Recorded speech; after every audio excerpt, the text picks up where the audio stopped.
A Confederação Nacional do Comércio de Bens, Serviços e Turismo informou que as interdições nas rodovias que questionaram a credibilidade do sistema eleitoral representam um prejuízo diário superior a 1 bilhão e 800 milhões de reais. Para falar sobre esses prejuízos causados pelos protestos, a gente recebe agora o doutor em Direito Constitucional pelo IDP do Distrito Federal, Acácio Miranda da Silva Filho. Tudo bem, professor? Mais uma vez, bem-vindo aqui à Jovem Pan. Bom dia, Tiago. Bom dia, Adriana. É um prazer revê-los e falar com vocês e com os nossos queridos ouvintes e telespectadores. Muito obrigado. Bom, a Polícia Rodoviária já divulgou informações sobre multas que devem ser aplicadas às pessoas que pararam as rodovias, prejudicando o direito de ir e vir, como o próprio presidente da República chegou a condenar essa possibilidade. E eu pergunto, essas multas são pagas? Como que se avalia essa situação, professor? Primeiro, Tiago, são multas administrativas previstas no Código de Trânsito Brasileiro, mais especificamente no seu artigo 253B. Então, assim como todas as outras multas de trânsito, elas são inseridas no sistema do Detran, do Denatran e todos os atos administrativos vinculados àquele veículo, quando há necessidade de realizá-los, consta do sistema o pagamento desta multa. Então, são multas que serão efetivamente cobradas. Na sequência, as perguntas dos comentaristas, começando por você, Diogo Schelp. Bom dia, professor Acácio, um prazer falar com o senhor. Professor, existe essa discussão sobre a legalidade ou não dos atos pós-eleição, né? Os atos, os bloqueios das estradas, obviamente, já foi definido, são ilegais. E quanto aos atos que estão sendo realizados em frente a quartéis, no sentido do que eles pedem, né? A questão de pedir uma intervenção militar, uma interrupção, uma ruptura institucional. É garantido pela Constituição a liberdade de manifestação, até mesmo para pedir o fim das liberdades civis? Schelp, tudo bem? Prazer falar com você novamente. Schelp, nos últimos tempos tem sido uma constante as pessoas entenderem que a liberdade de manifestação lhes dá o direito de afirmar em qualquer circunstância. Esse exemplo ao qual você faz menção talvez seja bastante elucidativo neste sentido. Há um direito até uma linha onde começam os direitos dos demais, inclusive os direitos da sociedade. E este, reitero, é um exemplo. Há possibilidade, não há nenhum impedimento quanto às pessoas irem à porta dos quartéis, fazerem manifestações, mas essas manifestações não podem ser contrárias ao Estado democrático de direito, inclusive no que diz respeito ao artigo 142 da Constituição. Quando nós fazemos a leitura do artigo 142, ele é bastante cristalino no sentido de não haver intervenção militar.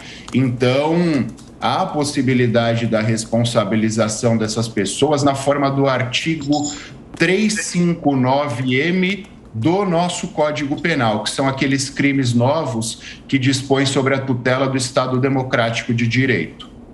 Roberto Mota. Bom dia, professor. Esses não são os primeiros bloqueios de estrada que acontecem no Brasil. Já aconteceram outros, por iniciativa de caminhoneiros, mas também, inúmeras vezes, só basta fazer uma pesquisa na internet, inúmeras vezes por integrantes, por exemplo, do Movimento Sem Terra, né? Tem uma série enorme de eventos como esse. Do ponto de vista do direito, do ponto de vista do tratamento jurídico, existe alguma diferença entre esses bloqueios de agora e esses bloqueios que já ocorreram no passado? Tudo bem, Mota? Prazer falar com você novamente. Não há distinção alguma. Todos aqueles que causem prejuízos à sociedade estejam agindo em desconformidade à legislação devem ser responsabilizados da mesma forma, seja de acordo com o Código de Trânsito Brasileiro, o artigo ao qual fiz menção seja de acordo com o próprio Código Penal.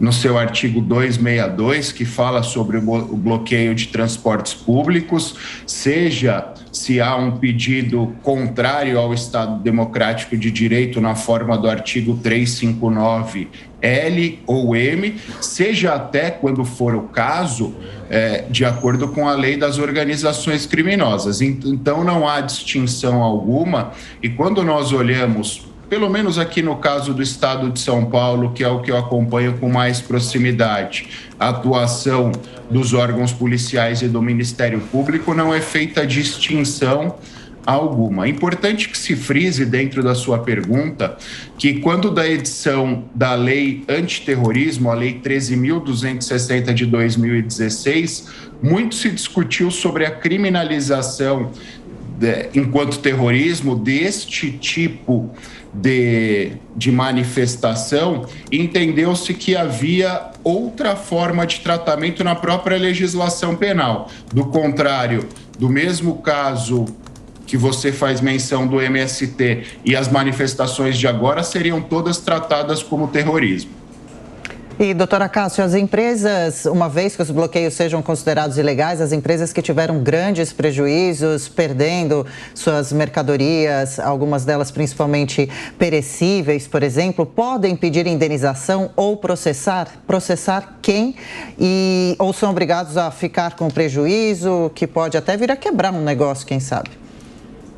Adriana, a possibilidade de indenização existe. Creio que, neste momento, a individualização ou a identificação dos responsáveis pelos protestos seja um pouco mais complexa. Porém, com a realização e autuação de alguns veículos por parte das autoridades policiais, é possível que essas empresas peçam essas informações, tenham acesso a esses dados e, a partir daí, realizem as sanções. Então, é plenamente possível e creio que isso vai acontecer.